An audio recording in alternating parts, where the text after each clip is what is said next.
The gadgets of coconuts and cheese. What food do you like?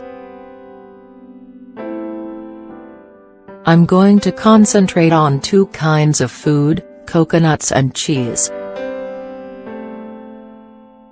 In early Sanskrit writings from the 4th century BC, as well as Tamil literature from 1st, 4th century AD, coconuts have been mentioned and was referred to as Kalpavriksha, or the tree that fulfills all needs, and in Indonesia it is said the coconut has as many uses as there are days of the year. Food, drink, timber, fuel, chemicals, yeast. From it you can make thatch baskets, rope brushes, brooms, coir, thanks to Rajneesh Kumar. It can be used as intravenous rehydration drips as it's sterile. If you've had your tooth knocked out, immersing it in coconut water inhibits the growth of bacteria so it can be safely reinserted. Coconuts can float around in the sea for 3 months and still grow into a palm when they finally wash ashore. In Tahiti, one person is killed every other year by a falling coconut.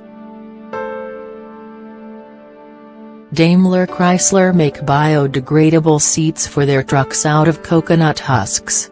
Coconut root is liquefied to make mouthwash, and a flour made from the shell used to clean jet engines. Coconut water is an excellent hangover cure.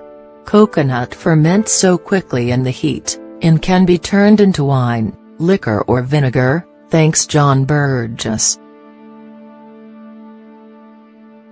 It can even save the lives of presidents. On a moonless night in August 1943, on a pitch-black strait in the Solomon Islands, two vessels collided. A fireball bloomed, and the Navy gave up John F. Kennedy's PT-109 crew for dead.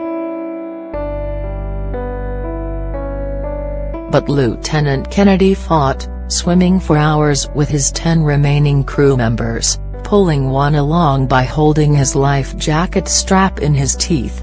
Kennedy's heroics may have been for naught without Ironi Kumana and Bayuku Gasa, two Solomon Islanders.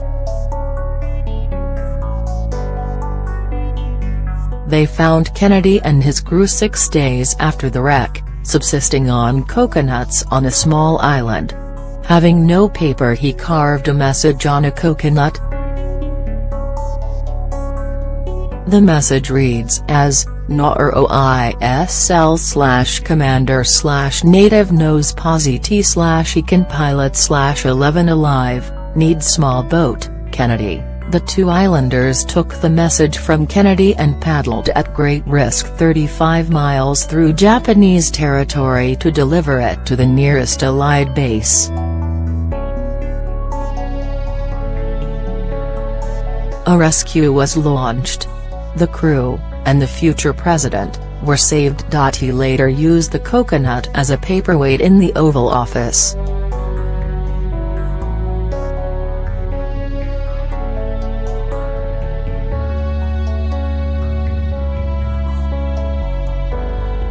There is now over 700 varieties of British cheese, almost twice as many as the French. However, the French still eat twice as much cheese per head. The British cheese market is worth £1.8 billion, of which 55 can be attributed to just cheddar. That's nothing compared to the global cheese market, where it's worth $55 billion. The UK actually produces more mozzarella each year than Italy. Cheese can be made from the milk of cows, sheep, goats, horses, reindeer, llamas, yaks, water buffalo, camels, moose and zebras. Stilton, Roquefort, Danish Blue, Gorgonzola, Camembert and Brie all contain Penicillium fungus, which puts the blue in blue cheese. Camembert makes Camembert and Brie white. A single gram of blue cheese rind contains 10 billion microbial cells, a mixture of bacteria and fungi. It's this mixture that provides the delicious taste. Yet very little is known about what this bacteria and fungi actually is or how it interacts. Benjamin Wolf and Rachel Dutton, two scientists, recently took 137 cheeses from 10 countries into Harvard University to study. They found the presence of bacteria more used in marine environments in cheese made nowhere near an ocean.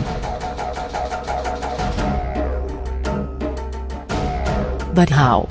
One of the ingredients in blue cheese is sea salt, which is used in the cheese-making process.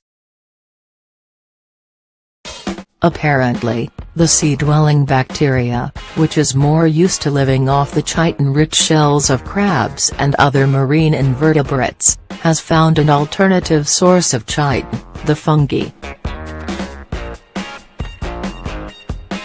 When a cheesemaker creates a similar environment to the cold, wet sea, such as a cave, the bacteria thrives and creates the unique taste most of us fond of. I think I love cheese even more now.